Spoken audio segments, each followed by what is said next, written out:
Hey there, and good morning to each and every one of y'all out there in the wonderful world of social media. I have a great show evolving here.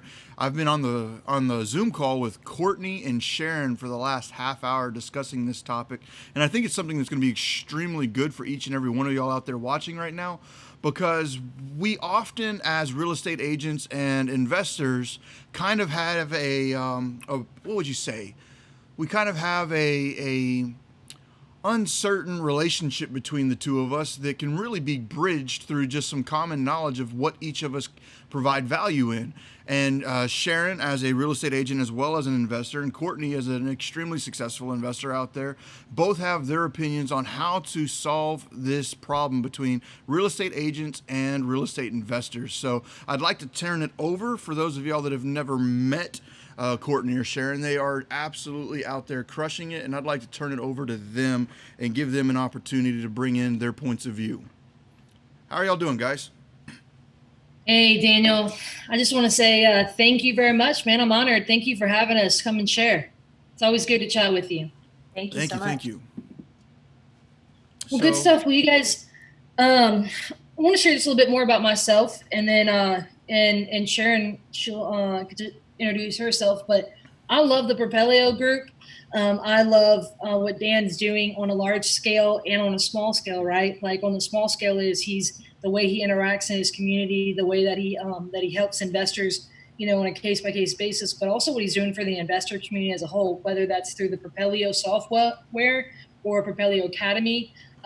Look, so I am an investor in Louisiana, out right in the greater New Orleans area. And one of the things is I also run a RIA. I actually had Dan come out. Daniel came out in March, and he came and shared fantastic responses that we got a RIA from that. But I just appreciate what he does, and I probably recommend Propelio Academy so frequently to people who come to me here wanting to learn about XYZ strategies in general. And I just really align with his vision of helping people and just raise the tide of the community. So just to give you a little bit more about myself, I frequently invest. So my company has obviously a good bit of marketing going out, and from that we choose different strategies. Sometimes we wholesale, sometimes we buy them to do a hotel or a flip. Sometimes we buy them and we do like an owner finance. Sometimes we buy creatively. Sometimes we sell creatively.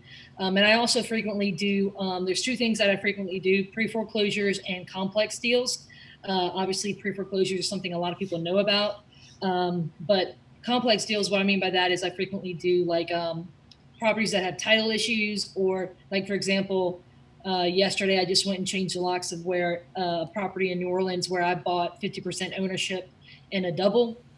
And me and my partner, we went out there and changed the locks yesterday. Got to meet our new co-owner because we had just bought this property recently. And that is a deal that we are looking at getting bought out of. We bought in at a great price point, and the co-owner that we share ownership with is looking at buying us out. Just stuff like that, right? So one of those things is, like I said, I own a RIA, and just recently announced I'll be going on. My business partner has a home improvement radio show in the New Orleans area, where it's like been a call-in show for 2 hours on Saturdays since Katrina, and where people can call in about problems with their house. We'll start this Saturday. I'll actually be joining him on that radio show and actually dealing and taking live call-in questions about problems you can't solve with a hammer. That's stuff like pre-foreclosures, inherited properties, landlord issues, and stuff like that. So excited about that stuff. But that's a little bit about who I am. Sharon, do you want to introduce who you are? Yeah, sure. Thank you, Courtney. Yeah, Daniel, thank you so much for having us to share and on this topic. We're really excited and passionate about it. So I tell you a little bit about me. I live here on the North Shore, about 30 miles north, and they're about 30 miles north of New Orleans. That's what I'm trying to say, over here in Covington. So this topic actually came up. We presented it to our local group here. We had a presentation, another realtor saw some value in it, and we shared it with them, and then we ended up doing a virtual. Courtney hosted the North Shore RIA virtual segment, considering everyone's stuck at home right now for the most part. And then and Daniel was gracious enough to have us to share with you guys. So to tell you a little bit about who I am a licensed realtor.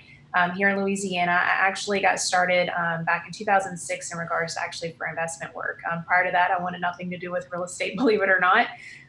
My dad just thought I would be really good at it. So one thing led to another. Flipped properties, landlord. My dad's been in my life for all my life, and so he's done commercial, residential, flipping, building, all that stuff. So being around it, I guess I just ended up getting the bug anyway. And fast forward, I ended up getting my license a couple of years ago, or a few years ago now. And so it's a lot of fun because my niche actually, my buyers hat is usually on about 95 to 98% of the time, majority of the time for the most part. So we're always looking for either our next flip, our next buy and hold property. We do a lot of wholesaling, and whether it's, creative situations or straightforward, it just depends all in all of what the what the seller's looking to do.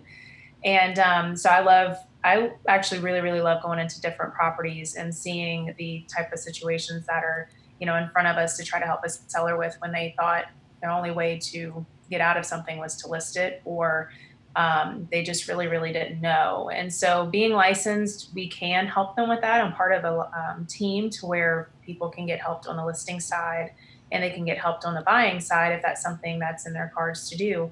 But primarily my niche is actually investment work, acquisitions, being able to help with wholesaling across the board and different creative type scenarios.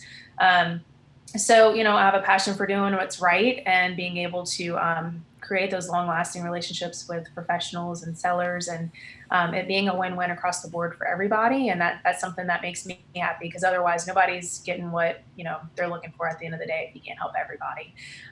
So those that know me, I dot my I's, across my T's, extremely detail-oriented. So this is exciting because as a realtor, when I came into this, I was like, how on earth could I do wholesaling and it'd be, something that you can do as a realtor? And so we're going to talk about that a little later on. But I love being able to share with people and help educate, and having people like Courtney and then people like Daniel just see value in that, and us teaming up and sharing this with other folks in the industry, and just understanding there's more than one way to skin a cat pretty much. So, and it's just helping people with different real estate strategies and overcoming obstacles and scenarios, and just, working through problems together.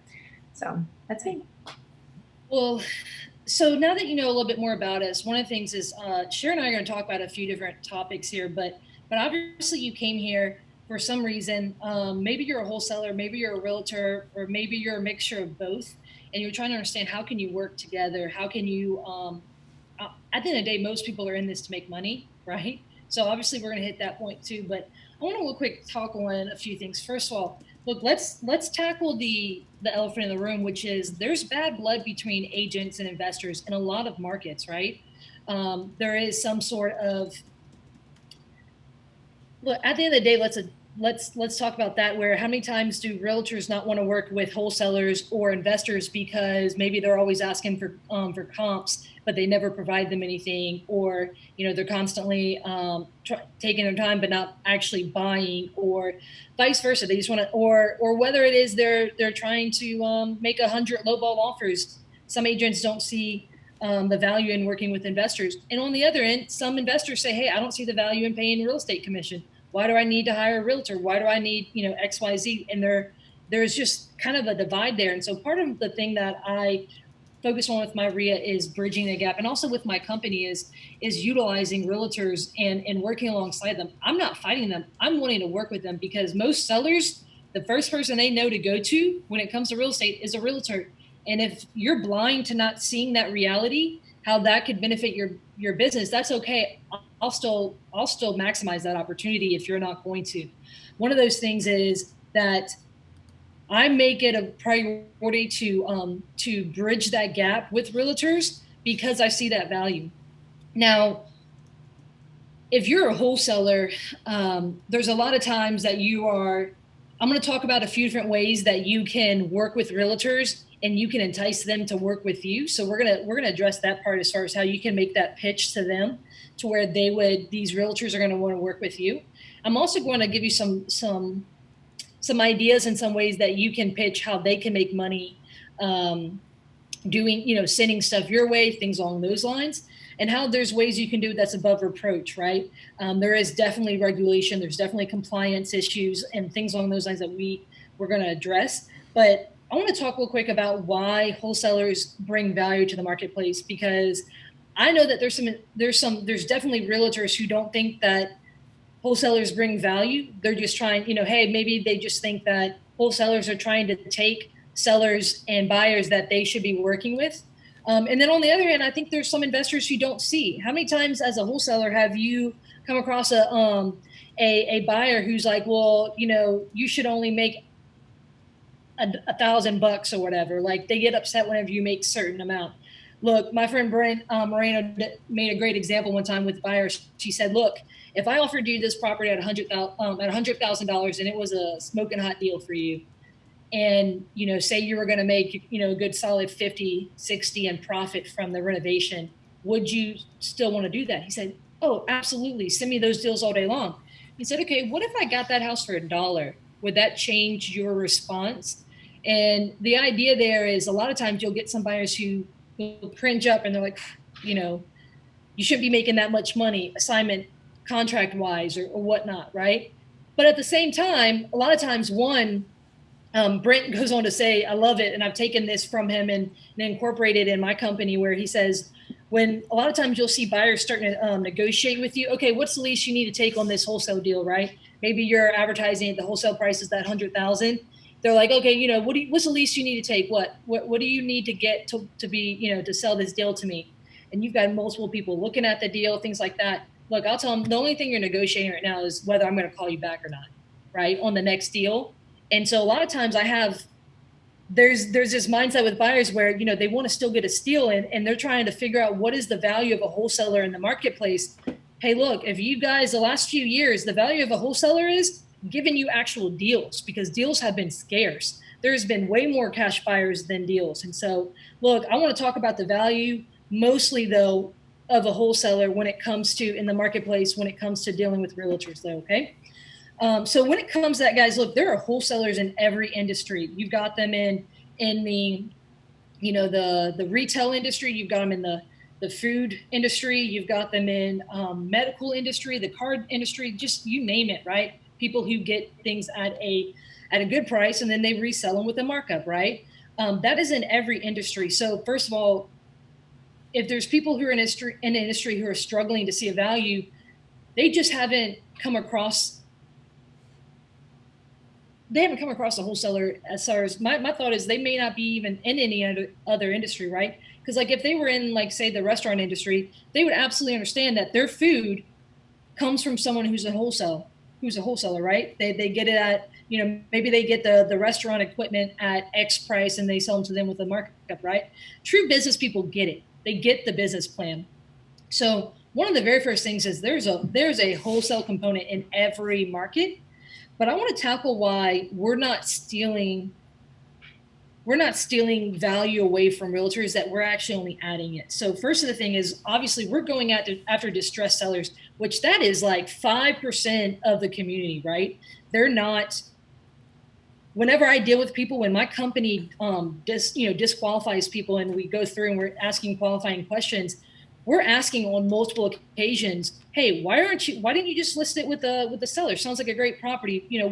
What has you thinking about selling to an investor like us and not with a realtor, right? Because we want to keep bringing down ironing out some of the questions helps us kick out some of the tire kickers, the people who are not really motivated to sell. Because look, and I just got this quote, I'm in the middle of listening to Shift by Gary Keller, and as an audiobook, and on my drive to the office the other day, I heard him say, he said, look, in a shifting market, unmotivated and unrealistic sellers and buyers waste time and money. And so one of those things is, obviously, we need to be asking specific questions to find those people who are actually distressed sellers or their distressed property, right? And so obviously those are things like pre-foreclosure, inherited properties, tired landlords. You got people in bankruptcy, people who are behind on their property taxes, people, vacant properties, all these things, right? We can go through, and I'm not here to teach you about wholesaling, but obviously there's an avatar of a client for wholesalers that they should be going after, which is distressed sellers.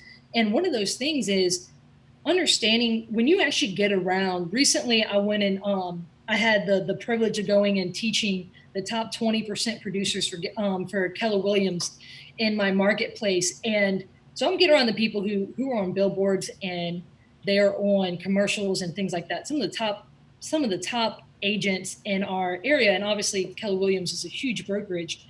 And while I was there getting to talk with them, one of the point I really wanted to really hone in on was, look, you're paying marketing money, right? So these are people who are paying for those billboards, for those commercials, for, the mass marketing that they're doing. They've got teams, they're doing all these things. I'm talking in this room to realtors who are like very business minded, very high level producing. And so I said, look, I kind of broke down KPIs, right? Hey, in my business, whenever I spend X amount in marketing, I'm looking for, how many phone calls did it generate? How many contracts or how many appointments, how many contracts did it generate? And I'm trying to really try to convert every lead to some sort of revenue, right? And they're all like, yeah, absolutely. We do something like that here. And I said, okay, now what do you do whenever you spend $200 to market to a hot neighborhood that you really want to get listings or buyers from? And what do you do whenever you go there for a listing appointment and you show up and it's a hoarder house? And I always have to say that very slow, hoarder house. So it doesn't sound like another type of bad house, right? Here's the thing is, guys, look, when that realtor shows up, and especially if it's one who cares about the money they are spending expense-wise, look, when they show up to that house that they know they definitely can't take professional pictures of because there's crap 5 foot tall, right? They're also going through there and they're like, first of all, this person is still living there, but they want to sell. And so, you might be going through and there's potential rats, maybe some multiple cats. I mean, we've all been to those houses, right? There's only like a small little, area you can walk through. Or let me paint the picture. What if they show up and it's like, hey, I'm facing foreclosure in the next 45 days. And they know someone with financing often takes 30 to 45 days to buy. And so they're like, well, I don't even know if I can list this because just the time crunch, right? Or maybe it is they get in front of these 4 heirs who they all despise the one guy who's in and out of jail. And, they're just, oh my God, they're so filled with emotion that they're just not come together and making any type of decision, right? And they show up and they're like, I don't want that headache listing. Like, who knows if I'm even going to get a commission on the back end of all that work, right? They show up and they're like, this just does not work, right? Obviously, they have to put in work on those other listings and whatnot. But you guys get the picture that I'm painting? They're coming up to this distressed seller that they're like, the retail market doesn't really work for this, right? I tell them, what happens when you walk up to that door and you say, hey, I paid money to get to this door, right? Because we talked about that before at the KPIs. And so this is that pitch I like to make. So I want you to pay attention, make some notes here. So, hey, if you really care about the money that you're spending and getting a return on those marketing dollars and converting them to revenue for your business, because, hey, that's really important when you really need to be in control of your business. I say, hey, look, when you show up to that door and you're like, well, this person really wants to sell, but I can't help them. The tools I have can't help them. Well, what if it was the same situation where you had a buyer who wants to buy, but they have too low of a credit score? Don't you go find a lender that can help them? And so I tell them in the same way, treat me like a referral partner. Just like with a lender, you've got referral partners, just like you got title companies who can handle complex situations. Like, for example, you have someone whose parents just passed away and they need to do a succession and it's not too complex or whatever. And it's an easy retail sell for them. Of course, you're going to have your title company who, hey, they can do a succession for you for the house. You've got those referral partners. I say, put me in your back pocket when you walk to that house and you just know you can't do anything with it, but they want to sell and you paid money to get that door. And I say, look, there's ways that I can make sure you get money in your pocket if I can do this deal and close it. And what happens? Almost all of them are saying, oh, I've had some deals like that. I'm like, tell me about them, right? I let them talk, right? Tell me about them. And they're like, oh, these crazy heirs, none of them can make a decision. None of them can do any, X, Y, Z. And I spent all this time working with them and I didn't even get we barely got the listing across the table or I never could get it to close and I never made money and I spent all this time. And I said, give me your headaches. And so the pitch I often make is I'm not looking for the people you're looking for. I'm looking for the people who you come across who you need a solution for. And it's one of those times where, guys, one of the biggest concerns and objections realtors have with wholesalers is that we're taking their business away. Wipe out that mindset and say, no, no, no. I am that saving grace, that person who can come in and actually turn those problems you have. One, let me take all your headache problems. I say, look, I'm not looking for properties. I'm looking for problems. So when you show to a listing and there's all these problems associated with it, I want you to think of me. I want you to say, oh, that's a Courtney house. Oh, that's a Courtney deal. And know that all you have to do is just send them my way, or send me their way. That's actually my preferred method. Send me their way, connect us, and you don't have to think about that problem anymore. And then if I can close a deal, which I frequently do, hey, that's going to be money in the bank for you. And we'll talk how that can actually really, truly convert. But this is what I'm saying is, guys, find a way that you can add value to people. I learned a long time ago in business that people will work with you if you can align what you're wanting them to do, which is have realtors send you leads and things along those lines. Hey, look, if you're wanting them to do that, you've got to align with what their objective is, right? They don't want to deal with the headaches and they want to make money. Show them how you can do that. Show them how you can solve that problem for them. Okay. Obviously, guys, we're not looking to be realtors. We're not looking at selling houses. No, we're assigning contracts and things along those lines. Hey, let them know that's absolutely not what you're doing. You're an investor. Well, I'm an investor through and through. I often joke that I have negative interest in getting my real estate license. Doesn't mean I don't have any. I actually have interest in the opposite direction, right? And so here's a few things that I often talk to you about is value-wise that wholesalers brings us. These are some things that we do that additionally sweeten the pot for sellers that it's often not the case for a normal buyer. Look, we usually pay the seller's closing cost, which is usually a point of contention in negotiations, right? We usually are a cash buyer. And I'm going to say usually, so let me just take the usually out there. Obviously, there's some scenarios where I work creatively where we do things differently. But let's just go ahead and say 99% of the time, we pay the seller's closing cost. We're a cash buyer. We close within 2 to 3 weeks, sometimes faster. And I generally say, hey, yeah, we can close fast, but actually, I don't even like that. I don't even like saying a timeline. What I say is, you know what? We can close on your timeline, which can be, and I joke, hey, we can be knees to chest and close this in 3 days to 10 days or whatever. Or we can take your time and say, hey, look, I need to find somewhere else to move. Can we do it in 45 days? Great. Because they're so worried. Well, if I list it with the realtor, is it going to force me to have to move these plans up? I say, look, I don't care. I can do it as quick or as much on your timetable as you need me to be, right? And again, we're solving specific problems. Look, I'm buying it as is. You don't have to do any repairs, right? That dreaded inspection period. I don't know about you guys, but when I sell hotels and flips, God, the inspection period is the bane of my existence, right? Hey, look, there's none of that for the seller. The inspection period is completely different, right?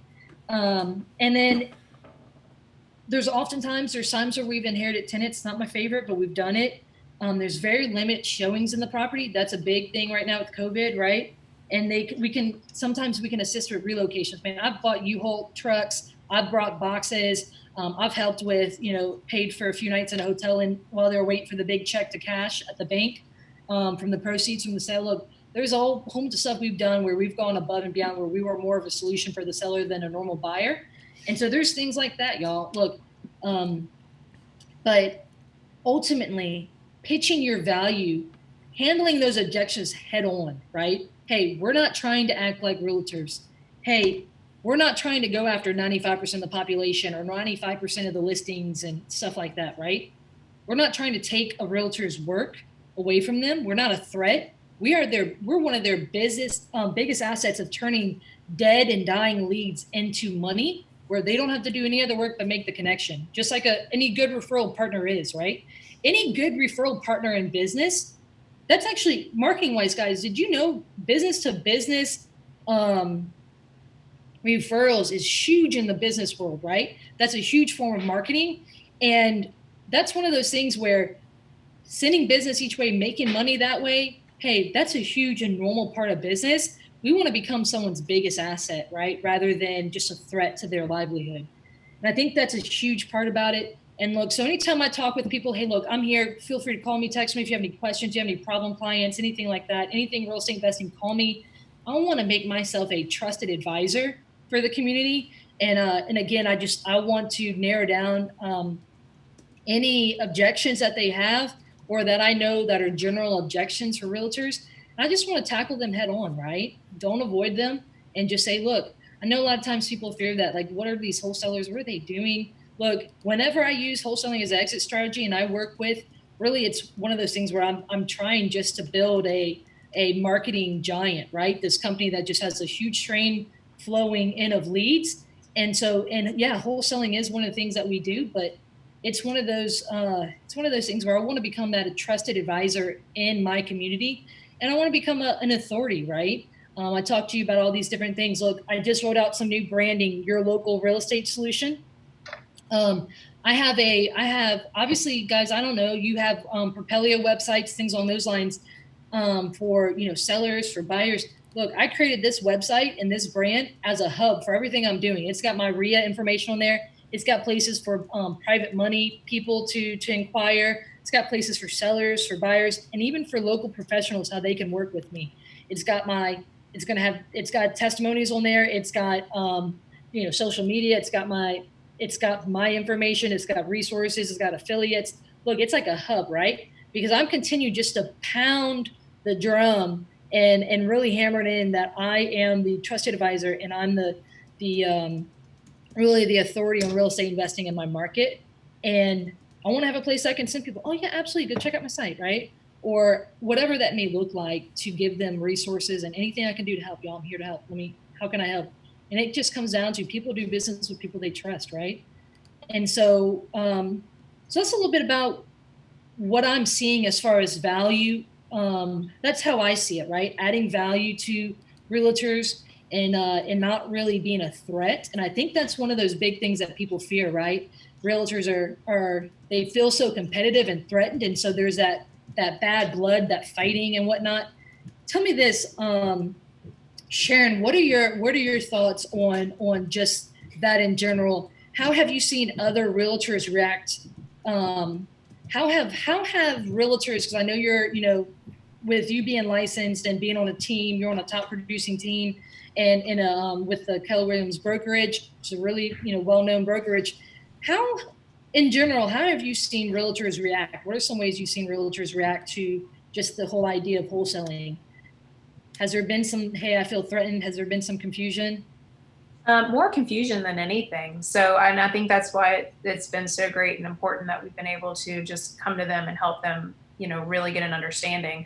I mean, I know whenever, I first heard of it, I was like, how on earth is wholesaling even, able to be compliant with realtors? And that was just really something that I do. So we're in Louisiana. And so it was one of those things where we had to get with the, local board, and we spoke to them, and I gave them a call and emails and everything else. And a lot of their things were making sure that you disclose appropriate information on your contracts and your assignments. They said that's the biggest thing that really gets realtors in trouble. And so, it really came down to a lack of understanding on my part early on. And that's really what I can relate to now, realtors not understanding what that looks like and how you can do it.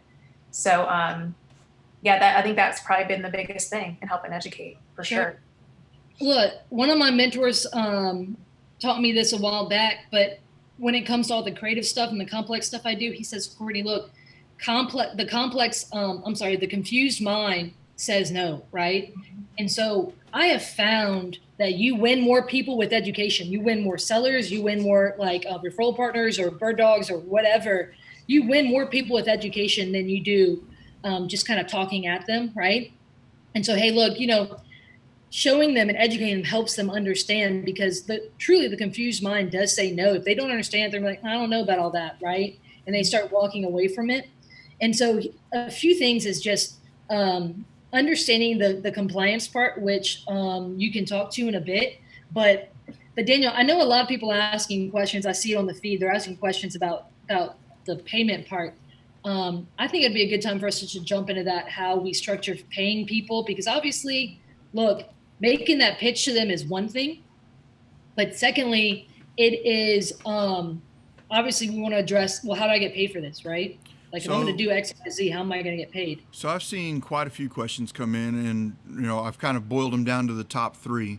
One of them is like, how are you getting that referral fee paid from the agent to you or you to the agent? Like, what are y'all finding typical that you're not getting objections from, and how are y'all handling that side on the referral fee? I've had quite a few people ask that question so far.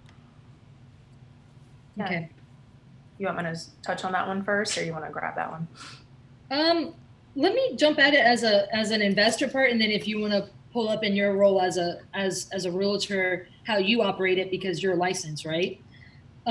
So that's really important, right? Like I said earlier, the great way to align people with what you want them, what you want to ask of them, is to align them with their goal, which, hey, y'all, we like 100% across the board have one similar goal, which is to make money. Now, some of our other goals may differ in strategies, but hey, putting money in our pocket at the end of the day is a similar goal. So, hey, align with that goal and say, yeah, no, that's an excellent question. That's actually what I care about you understanding the most, right?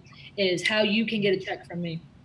So here's how I do things a few ways. So I'm going to talk on how I pay out agents. I'm going to talk about how agents pay me out. I'm going to talk about how I handle bird dogs, because it's very similar in my concept, okay? So ultimately what it comes down to is one of the problems I see in the investing community is a lot of people are just thinking, how can I make that next buck? They're not thinking years down the road. They're not thinking long term. And so I see so many people fizzle out. I see so much turnover. I see people come in and they're like, oh, I want to learn about wholesaling, and they fizzle out. I see a lot of people, they don't treat it like a business, and they don't treat it with that respect in that regards, where they care about their reputation, they care about how they're doing things. And the reason why I mention that is because what I'm going to talk about is doing things above reproach and doing things above board, because that's actually a huge objection that a lot of realtors have, because they have regulation in here. So I'm in Louisiana, right outside New Orleans. That's the Louisiana Real Estate Commission. And Propelio, you guys got Texas, the T-REC. Look, whatever, generally it's going to be your state real estate commission. Look, they've got laws, they've got regulations and things like that. Realtors have a license. They're worried that if they misstep, they're worried about two things. They're worried about losing that license.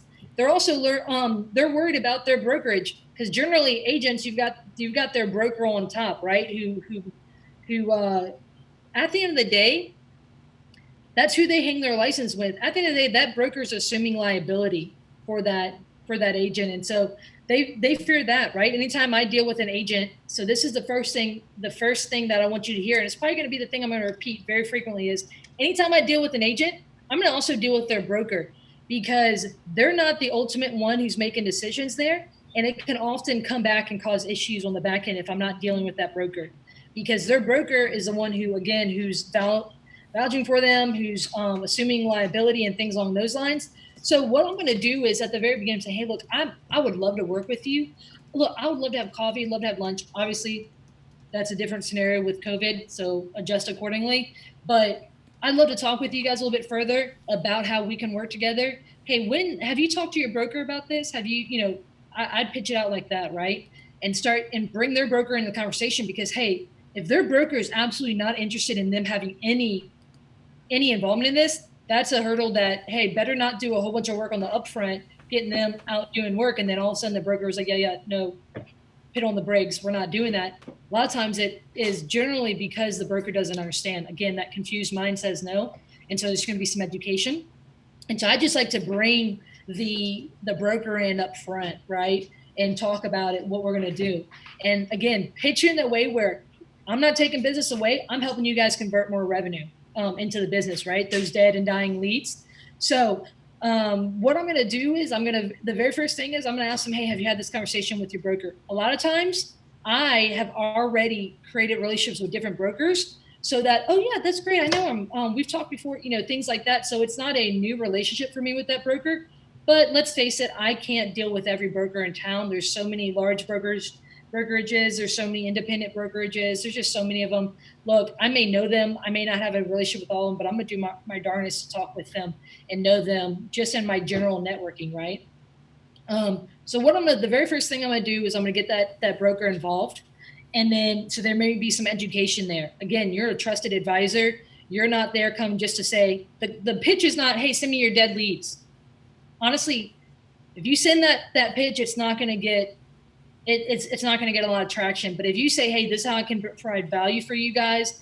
Hey, when you have some time, let's talk about ways we can work together. And then you talk about, hey, well, tell me about all the times that you go on listings and you know the person's ready to sell and that they really do need to sell in some way or another, but you can for one way or another help them. Let's talk about those first, and then eventually talk about how you can convert them.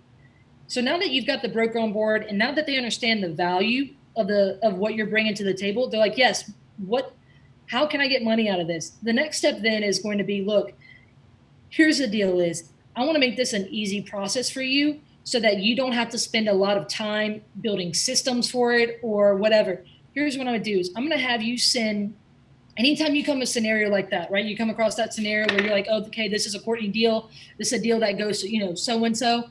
Then when they send it my way, I tell them, look, I want to get connected with that seller. So generally I have them reach out to me and I ask them to send me, ask for permission and send the seller's information my way, their name, their number, maybe a little bit of the information, the address. And then what I'm going to do is I'm going to reach out, because I'd rather it be me reaching out to the seller than the seller reaching out to me, because I'm the business person. I'm the one who's thinking what appointments, what follow-ups do I have to do. And if you put it on the seller, they're gonna forget to call you, or they may just be nervous or whatnot. So generally speaking, I ask the realtors to ask permission and give their information, the seller's information, to me. And then what I do is I put it in my system and I tell them this, hey, look, I'm going to put it in my system and I'm going to tag your name as the lead source. And they like hearing that, right? Because I'm like, hey, look, as we work the deals, and sometimes we can work them very quickly. Sometimes it takes some nurturing. You know how that is, right? And I'll remind them, because they're business people too. They get people who want to sell or who want to buy retail. And sometimes it takes some time. So I want to set the stage that, hey, you're going to be in my system. And throughout the whole process of us dealing with them, you're going to be tied to it. Secondly, I'm going to say, hey, look, I want to set the stage that it may not be, you may not get money from this right away, but hey, you're tagged to it. However long that process may be, you're tagged to it.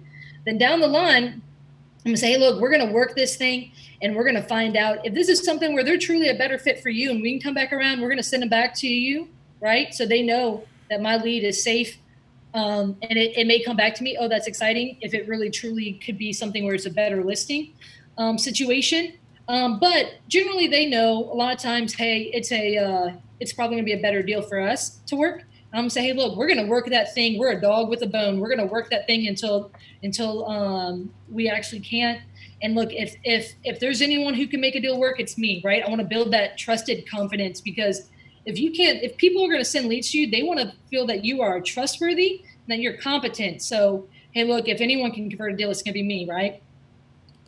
But hey, look, what we do is whenever we close a deal, we're then going to go ahead and see, okay, we closed that deal. We went to the closing table. We solved this problem.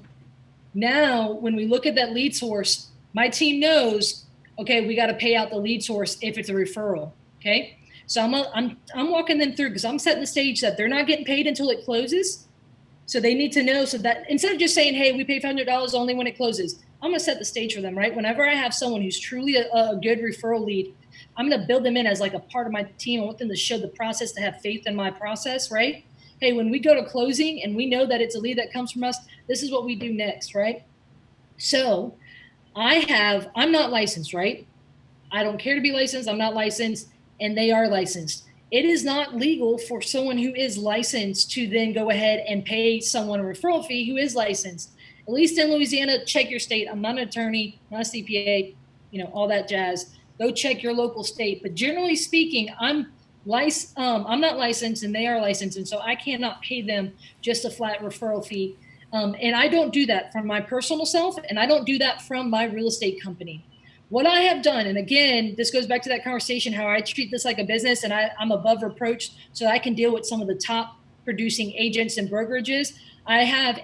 What I created was I created a new entity that is a marketing and consulting company. And out of that company, I do marketing and I do consulting. Do I do real estate? No. Do I buy properties in that company? No. Do I rent properties out? Do I do anything? No. All I do in that company is consulting and marketing. Now, is that marketing, consulting, real estate related? Yes, but I do not do real estate investing in that company. Hopefully that makes sense, right? So I have, and it's coded as a marketing and consulting company. So I have this completely separate entity that I have. So, and this is how I pitch it to them. And this is how we can do it to where, because the board, the broker is going to bring up the board of the real estate commission, right? They're going to say, hey, well, how are we going to get paid? That's not going to trigger any sorts of compliance issues. So what I do is I'm going to cut them a check from that company's business account. So it's not coming a check that has my name on it or any of my real estate companies. It's going to come from my marketing and consulting company. And what I'm going to do is I generally cut them a marketing fee or a consulting fee. Just some of that's going to come from preference from the brokerage, right? And here's what we do is whenever we do that the way that we're doing this professionally eases a lot of their fears, right? Because they care about maintaining their license long term. They care about staying in compliance. If you've ever met a broker who's been out of compliance, you know that's a tough situation, right? So they care about their business. I'm not trying to jeopardize anyone's business, so I'm doing it right. I want to do it right. I continue trying to put my ear to the ground so I can do it right moving forward, right? So I tell them, my company, my marketing and consulting company is then going to pay you for your marketing or consulting services and sending this lead my way. And in doing that, we're going to stay above board because, hey, you can, so for example, a marketing fee or a consulting fee. Hey, can another company pay you a marketing or consulting fee? Oh yeah, absolutely. It's no longer a non-licensed and licensed situation. It is now, I have a company that's paying them for their services. Does that make sense, you guys? Like, I hope that's coming across. So whenever I pay an agent, it comes out of that marketing and consulting company. Now, let's flip the switch. That's how anytime, hold on, I'm not going to flip the switch just yet. I'm going to say, look, whenever I pay an agent, anytime a wholesaler who's not licensed pays an agent, or let's just say myself, because you need to see in your own state what that looks like, but it could be very similar to this. Whenever I'm paying some type of like referral fee for doing that, I am going to pay them a fee. Generally, it's $500 to $1,000, seeing how, depending on how juicy the deal is. There's been times I've had people send me, multiple house packages in Louisiana. And those were a lot bigger deals. The payout would, the referral fee is bigger because it's a juicier deal, right? So it just kind of depends, right? But generally $500 is what I try to set the stage with. I let them know that that amount could go up. Now, when I pay them out from my marketing company, one of the questions that they need to discuss internally between the agent and the broker is if the broker is going to take some fees out of that, right? If they're going to take their cut. So if you want, Sharon, do you want to talk a little bit about that just from the wholesaler paying agents, just from that mindset, agents getting paid by a wholesaler, like a marketing fee or things like that. What have you seen as far as brokers wanting to take their cut out of it? Can I add something on top of that? Because it's less money. Go ahead, Daniel. Can I go ahead and add something on top of that? So yeah, going from the agent to the investor, but I'd also like to discuss on that same topic. If I am a wholesaler and I'm marketing this property and you're an agent that has a buyer that you'd like to bring to this deal, well, I as a wholesaler, I basically get my money between the split between my contract and the sale price. Sure. How are y'all dealing with agents on paying the agents from the wholesale deal? So typically in my past, I would just have the agent tack their fee on top of my listing price. So if let's say I'm wanting to sell it for 80, the agent comes in and says, you know what, buyer, you're paying 83, and then the buyer has to pay the agent the $3,000. How are y'all dealing with the agent getting paid when doing assignment deals? So that's absolutely what I talk about, is so they can get paid for me from generally they can get paid in mainly two ways, right? They send me a lead. So if they have a seller, they send them my way. They'll get paid with that marketing or consulting fee, right? Now, but if they have a buyer, what I tell them is, hey, look, if you've got investors that you represent, if you've got these clients that are investors who are just asking for deals, and I'm going to say, hey, if they've got cash money, what I'll do is I'll say, look, get on my buyer's list. get in front of my deals. So I'm going to tell them, look, I've got a Facebook page that has my deals that get shared on. I've got my buyers list. We used to do a text blast. We may bring that back up again.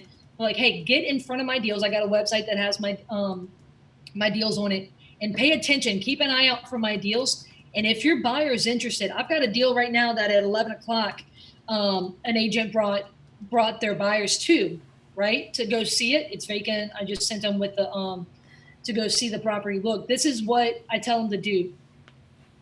Pay attention to my deals. And if you have an interested buyer who fits our criteria, absolutely let me know. This is how I want you to train your buyers. Because here's how you also have to train the realtor, because it's not a normal situation. If it's an MLS deal, I always paint this analogy. If it's an MLS deal and they have a buyer, they make an offer, and then they have inspection period. I'm like, that's a normal MLS deal. Now I ask them, have you ever been to any type of auction? Most of them say no. And I say, look, this is generally how auctions work. You get a list of all the available properties, and generally what happens is you go, when you make an offer at that auction, you buy it as is, you buy on the spot. So whenever you make an offer, you need to have all your due diligence and inspections done. So I generally like to paint that picture, because the agent needs to understand that these are not normal deals that they're bringing a buyer to. So they need to play within the rules. Does that make sense, you guys? So I'm going to have some requirements on that buyer. It's not going to be like MLS deals. So I say, look, it's going to be more like those auction deals. You just sometimes have the benefit of getting to see the inside. And look, and I know in my market, you don't get to go inside of pre-foreclosures unless it's listed with an agent. And so if something's on, going to be heading to auction, you don't get to go inside and see or do a home inspection or walk through with your contractor, or even walk through with your own self to see with your own eyes what you're buying into. So a lot of times they're forced to buy sight unseen on auctions. And so they've got to do all their due diligence up front of where they would have to be number-wise before they make that offer on an online auction or, in person at an auction. So I like to train agents to say, I want you to prepare your buyer that it's like that, and train them to see it like that, because they're going to have to play within those rules. And if you have buyers who can fit within those rules and they come to me, when I have a deal, I'll absolutely want to get you paid. Absolutely. Every single time I'll make sure you get paid. Understand this. When you come, when you've got a deal, when I have a deal ready, your buyer, like I said, oftentimes I can give them access to the property, and they want to make an offer. Make sure, let's just say my asking price is $100,000. You're going to go ahead and tack your 3% on top. So the buyer is not thinking 100,000 plus closing costs. They're thinking 103,000 plus closing costs, whatever the numbers come out to be. Don't trust me on math right now. But whatever that comes out to be, right?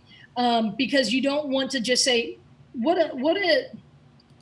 I even include that language in my marketing, in my email blast that I do, right? I say, hey, realtors, if you've got buyers, let them know it's going to be the wholesale asking price plus the 3% to be able to get this assignment of contract deal, right?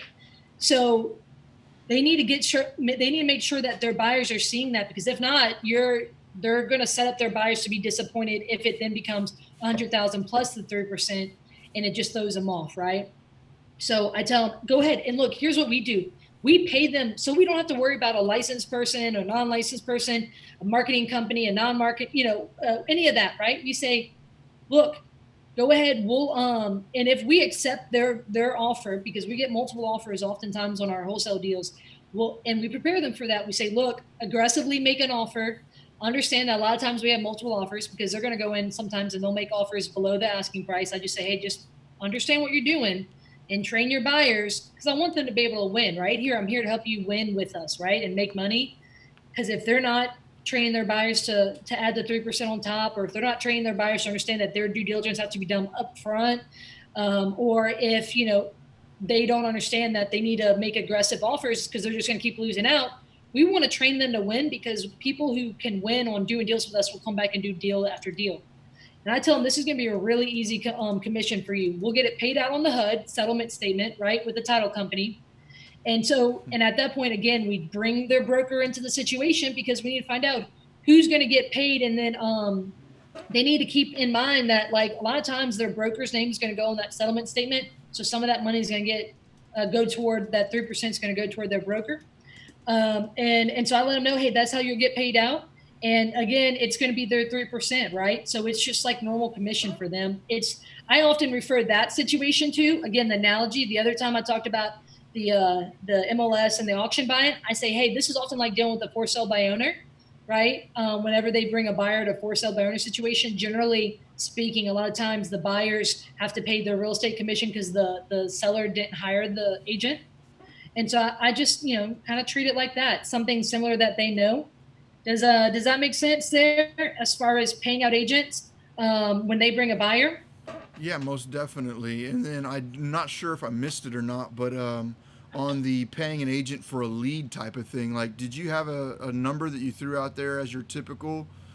Yeah, 500 is the baseline, 500 to 1,000. And then if it's a really juicy deal, like I said, I've had some house packages sent my way, some commercial stuff sent my way, some high price point stuff. If it's a big, if it's a good deal for my company where we're set to make a good amount, I let them know, hey, this one, it has the potential to be a lot more than that.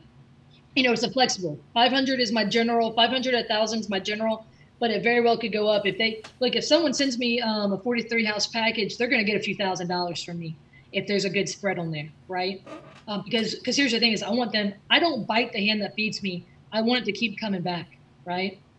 I love that. I love that, and I like how you're doing all of that. So, y'all have answered the fee on top aspect of things.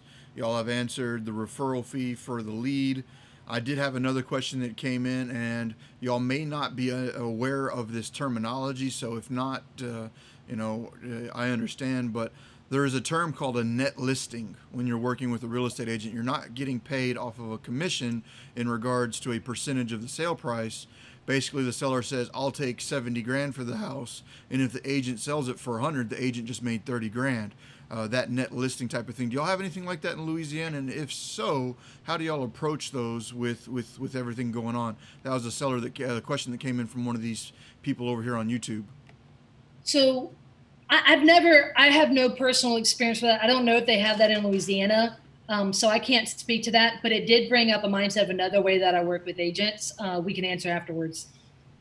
Okay, perfect. Sharon, you got any input on that one?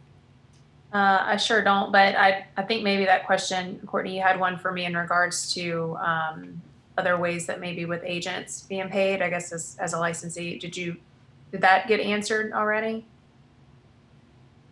I don't know. I don't know that it did. Okay. Yeah, you have it in mind because we tackled them getting their 3% commission for bringing a buyer, and we tackled referral fees between a non-licensed and a licensed person. What else do you have in mind? I think pretty much, yeah, I think you did touch on everything. I mean, because just to kind of help clarity, me being licensed, I do wholesaling. And so it kind of goes back to, trying to make sure you're doing things compliant. Definitely get with your local, your state commission board in regards to, if there are or aren't assignable type contracts. I know here in Louisiana, if you're licensed, you have to use the Louisiana State Purchase Agreement in order to do transactions as a licensed person. And so, for me as a wholesaler, I have to use that contract. Now, I do put lingo in there because that's what gets people in trouble. I mentioned that earlier.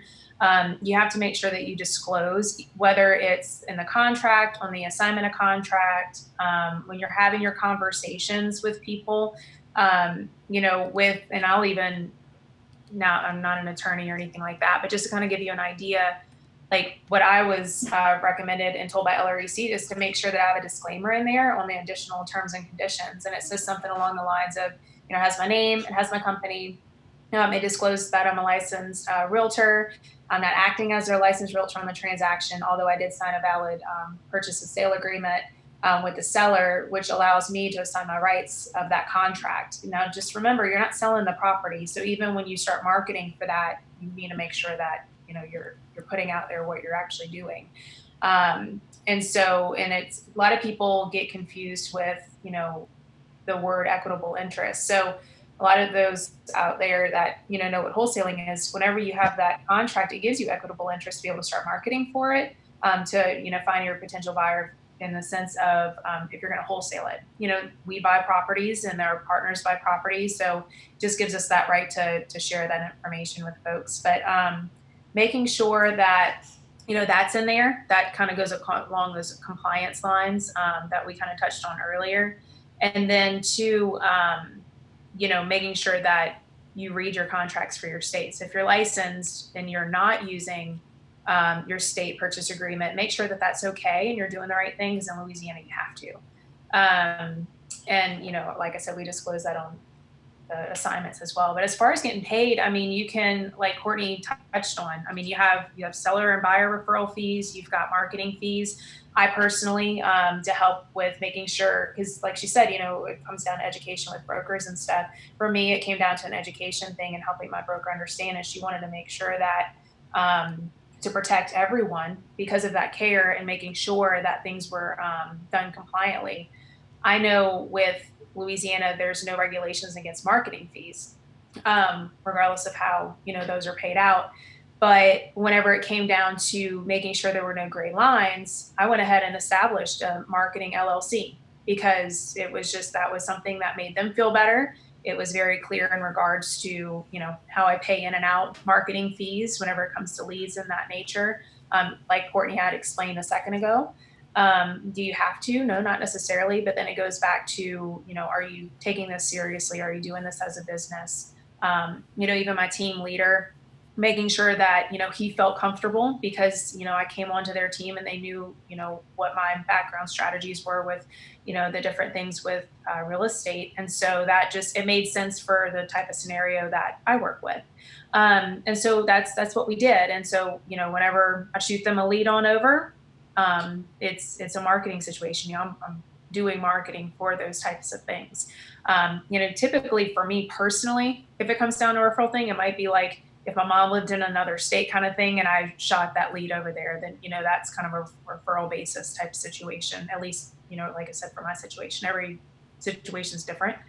And then two, it goes back to really getting with your contract, your broker, your attorney, your accountant, finding out different ways and appropriate strategies that you should be using, especially being licensed. Because I don't know about you guys, but I work pretty dang hard to get my license, to get where I'm at and where I'm going. And that's super important to me. And to make sure it's definitely done compliant. So once it was fully, explained, Courtney did a phenomenal job in explaining all of that. It goes down with being a, licensed realtor too. You can do it. It just, the biggest thing LREC for us drilled into me is disclosure. And not, you can't not disclose enough, really. It's just very, very important. And then two, let me see if I had anything else. I think you pretty much touched on everything. Just like if somebody brought a buyer, same situation. And then there's something too, won't get too deep in the weeds with this because it's kind of an advanced method. I know Courtney can speak on this too, is with, joint venturing and stuff. I know typically if somebody brought an opportunity that they didn't know what to deal with, but they wanted to do wholesaling or, know more about it as a realtor, or even a non-realtor person. Someone unlicensed is if they brought an opportunity to me, they, pulled repair costs and they pulled comps and they knew, man, this could be really something. And, that's something that I really love, is to be able to team up with people that have those kind of things. Because then if it really was an opportunity and a deal to be had to close on, if we bought it or, someone, in our sphere that actually purchased that property, then, there's options to be able to, whether it be split profits to a certain percentage level, depending on what that may look like with the different responsibilities involved.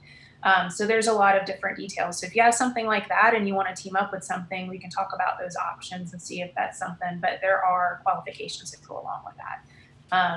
But yeah, you can absolutely do it as a realtor. You just need to make sure in your state that you follow in the proper rules and protocol to be able to do it. And you've, gotten with your broker.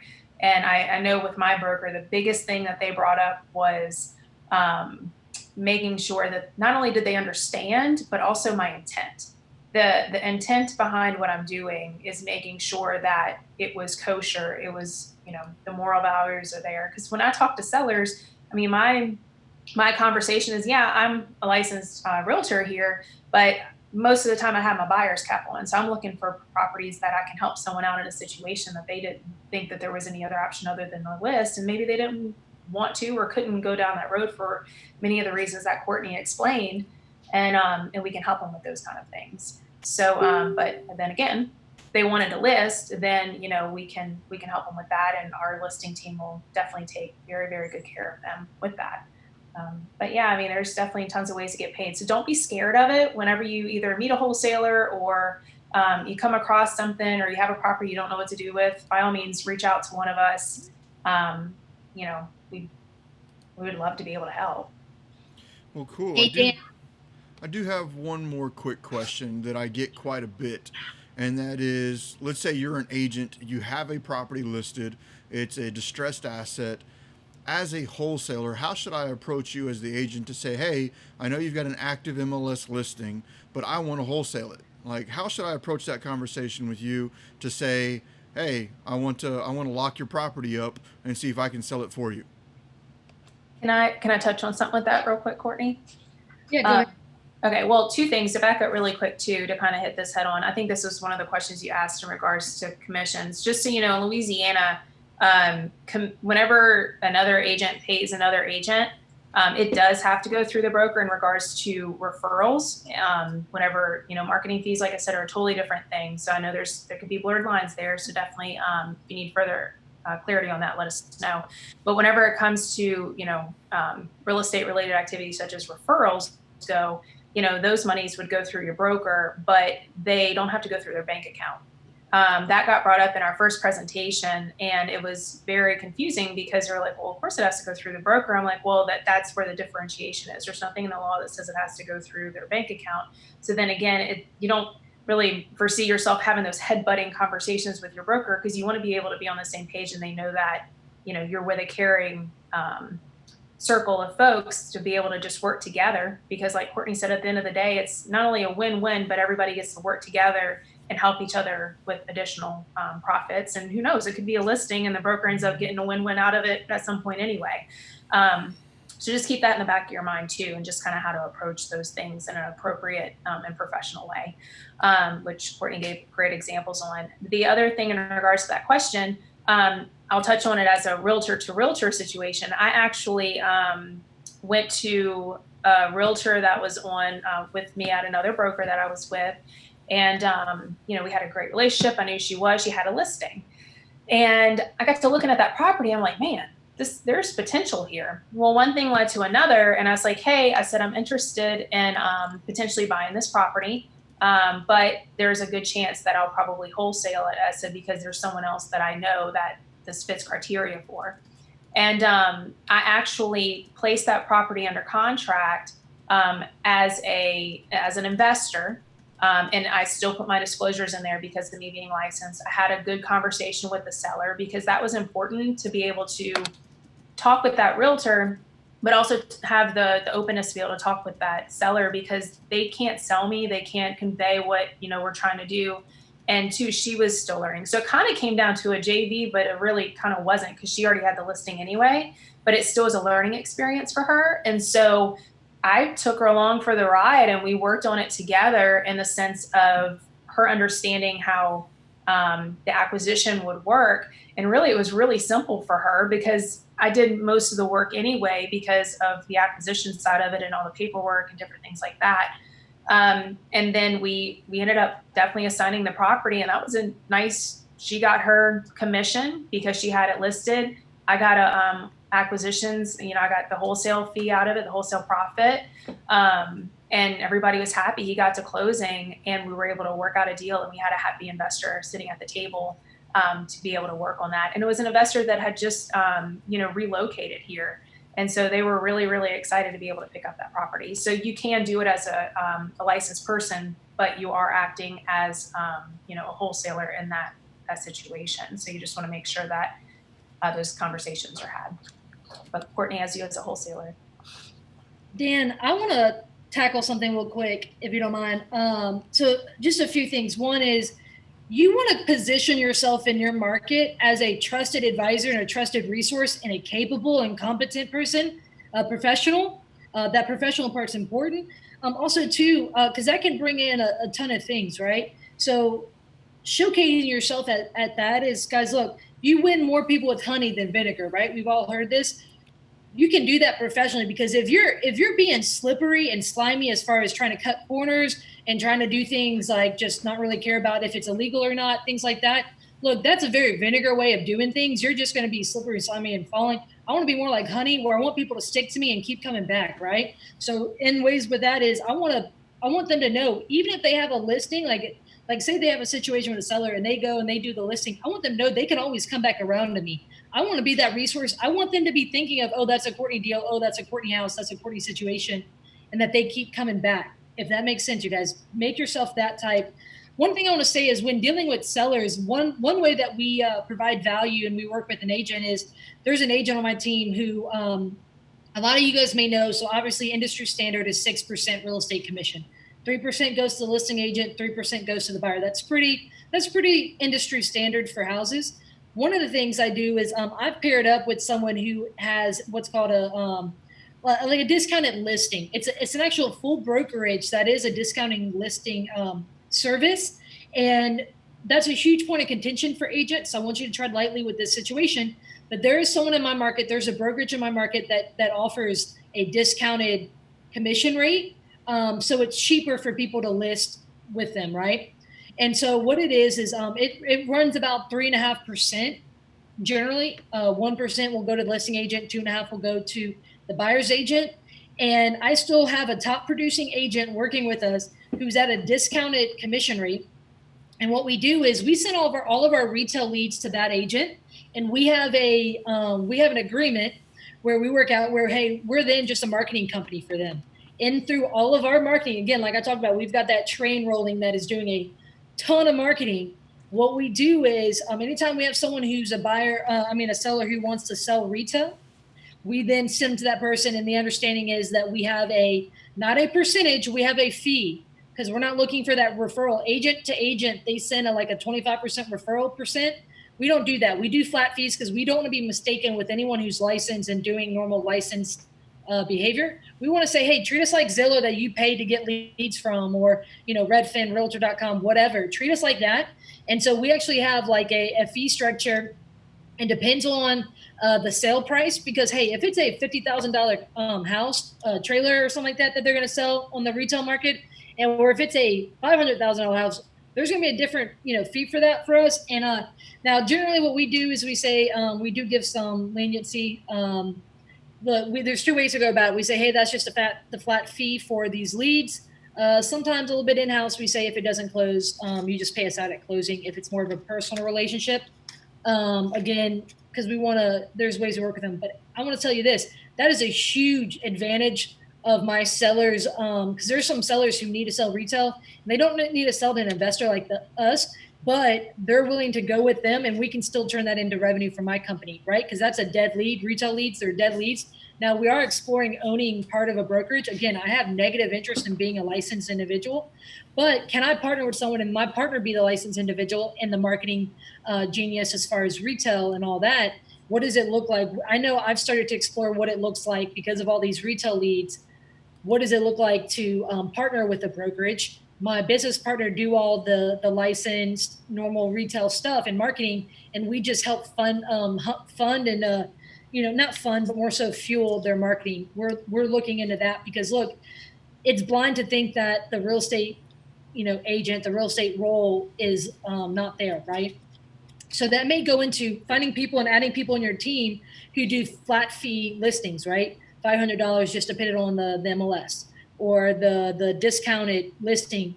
Those are huge because you can get a lot of sellers who are retail who would be wanting to go there. It works for my hotel deals. It's cheaper commission for me whenever I list something hotel on the MLS in some of my flips. So that's something that's a really huge way that we can work. Now, don't get me wrong. So I generally look for someone who's competent, someone who's hungry, and someone who's a top producer.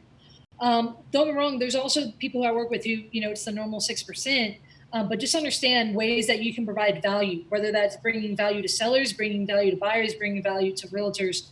That's how you can get more business happening. Well, hey, ladies, we're going on an hour and 10 minutes on this. I really appreciate all the value y'all have been dropping. We've been getting a lot of positive comments. We're on multiple different channels. but we've got quite a few people watching across the different channels. Do you have any final thoughts that you'd like to tell these people, or ways that they could contact you to work with you or do anything along those lines? What would you recommend for these people watching right now? Sharon, you want to go ahead? Sure. Yeah, thanks so much for everybody tuning in. I can't wait to go back and see where everyone's feeds were coming through at. Whether you're in Louisiana or in another state, which I'm sure you're all over the place. It'd be an honor to work with you, or at least help answer any kind of questions. I'm the type, if I don't know the answer, I'm definitely going to ask kind of situation. So, I just would love to be able to help. So you can find my information at, I don't know if we're able to share maybe how that works in the comments or what have you. But my Facebook page is Sharon Rock. It says real estate entrepreneur behind it. I'm the redhead, so in a black jacket kind of thing. So that way you can point them out in there. And then also, if you want to reach me by my business phone, I have it on me all day. So I guess it's kind of an attachment to my personal life anyway. It's 985-276-9116. And then you can also reach me, my email address, southernstarsentrealestate@gmail.com. So we're working on the Gmail thing because we're expanding as well. So thanks so much. We greatly appreciate it. Thank you, Daniel, for believing in us and seeing value in what we had to share. And Courtney, for all of your value and all that you got to share too. So thank you. I loved it. I mean, I sat in on a webinar that y'all did with that top team out there in Louisiana, and just the amount of value that was being dropped. I was like, wow, these people here on Propelio would love to hear all that great information y'all are sharing. So I appreciate both of y'all for coming in and sharing that. You got any final thoughts, Courtney? Thank you. Yeah, look, ultimately, you guys, it's how you position yourself in the marketplace. Are you someone who's a fly-by-night wholesaler who's going to pop in and pop out because all you care about is making a quick buck? Or are you starting to establish something professionally that's going to be around, right? I see myself, when I think of my RIA, when I think of my investing as an entrepreneur, I think 30 years, right? I think down the line. I'm not trying to start a restaurant that I plan on closing in a few days, right? I want to be in this. I'm investing time, effort, money. So I'm building this brand, right? I want to be that trusted advisor, that trusted resource. I want to be their local real estate solution, right? That new branding I started rolling out, because that's really what I'm trying to hammer to lenders, insurance agents, title companies. I can't tell you how many times my title company calls me. I'm very strategic with the people I do business with. There's a level I do business, bird dogs, referrals, people sending me business. I do business with a lot of people. The people on my team that I strategically bring repeat business to, I do it very strategically. For example, my title company, I do all my closings that I can control. When I'm selling stuff, sometimes I can't control that. I do it with my title attorney. I can't tell you how many times I've gotten business that my title attorney has sent my way because he's like, Courtney, all I know about this topic, other than from law school, has been what I've learned from doing all your deals. Can I send this seller? Can I send this agent? Can I send this broker your way? This other investor? Absolutely, man. Every single time, send them my way. And things along those lines. So build yourself as a professional, as a solution. And look, if you guys want to stay in touch, you can go check out your local realestatesolution.com. We're still building that site out, but that's there. You can follow me on facebook.com/CFYLRES. That's Courtney Fricky, your local real estate solution. Or if you want, you can shoot me a text, 985-202-7514. Thank you guys for having us. Look, this is a thing where if you truly think of this as a business, it'll treat you like a business, right? Getting a spot on the radio or, doing these webinars doesn't come just by jumping in, jumping out. It's about caring about the reputation you build in your business. My business partner and I, we care about that more than just about anything. We definitely care about it more than the money, right? We care about the reputation we're building because that's what we know precedes us whenever we go out in public, right? Well, awesome. Thank you so much, Daniel, for having us. I appreciate that. Thank y'all.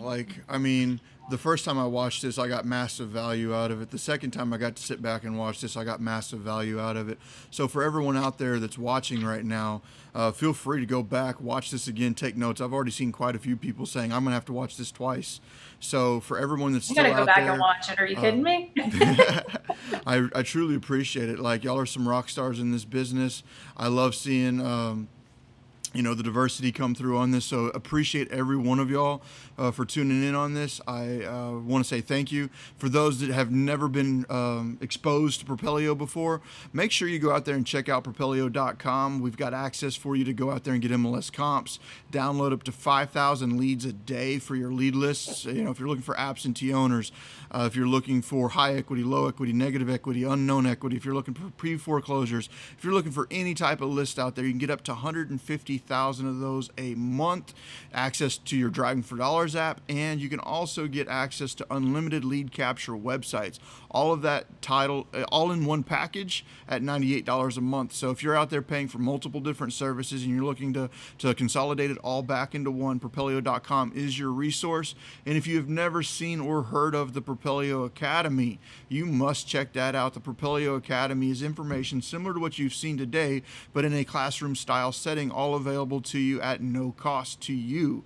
So if you go to Propelio.com/academy and you sign in, all it takes is an email, no credit card, no payments, and there is approximately 30 full-blown education courses out there ranging from acquisitions, dispositions, taxation, and everything else in between to help you get your business going. For instance, a 14 video series on pre-foreclosures, a 30 video series on subject 2, and multiple other acquisition disposition strategies that you can check out. So thank you all for watching.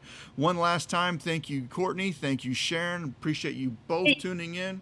And let's have a good you mind if I know you're closing out. You mind if I just say one last thing? Oh, yeah, do it. Look, if your only relationship with a realtor, if you're a wholesaler investor, if your only relationship with a realtor is, can you run comps for me? You are killing your relationships because it's taking, right? Just saying, hey, run all these comps for me and stuff like that. Look, spend money in your business, right? Buy Propelio, use that to get to do your comps for yourself so that you're bringing value to those realtors to create partnerships rather than just take. The number one thing, when I see that all the time, hey, how do I get a realtor to run comps for me? No. You want to do that. Get something like Propelio. You absolutely want, if you're not using Propelio, definitely go ahead, get it. Because if that's the relationship you have with realtors right now, is just asking them to do comps for you, you've shot yourself in the foot. Absolutely. I love that. Thank you for bringing that up. And I do know that we've got several influencers out there watching right now. Chris Monroe, I see you out there. Dancito, Dan Diaz, I see you out there. And quite a few other people. And if I didn't mention your name, my apologies. But if y'all would like to get with Courtney to maybe have this podcast within your groups, I'm sure that she'd be open. Courtney and Sharon both would be open to doing this with y'all. So don't forget to reach out to them for opportunities on that side. And ladies, once again, y'all are doing amazing things in the industry. Thank y'all for doing it. Thank y'all for being very transparent with how y'all do it and having that abundance mindset of sharing this knowledge, because this knowledge did come at a cost of time, money, experience, all of those things in between. And for y'all to so freely share that, I appreciate that. And that is the spirit behind what we do here at Propelio. We don't try to come in here and just do the high level thought processes and then leave you stuck in the weeds trying to get the nitty gritty. We try to give you as much as we possibly can so you can be successful in this business. So if you're appreciating what you're seeing, don't forget to like, comment, share, add people into the Propelio group, subscribe there on YouTube so you can get notified of every single time we go live. Much love to everyone out there. Thank y'all both for watching, and have a good one, guys. Bye. Thanks. Bye, you guys. Bye.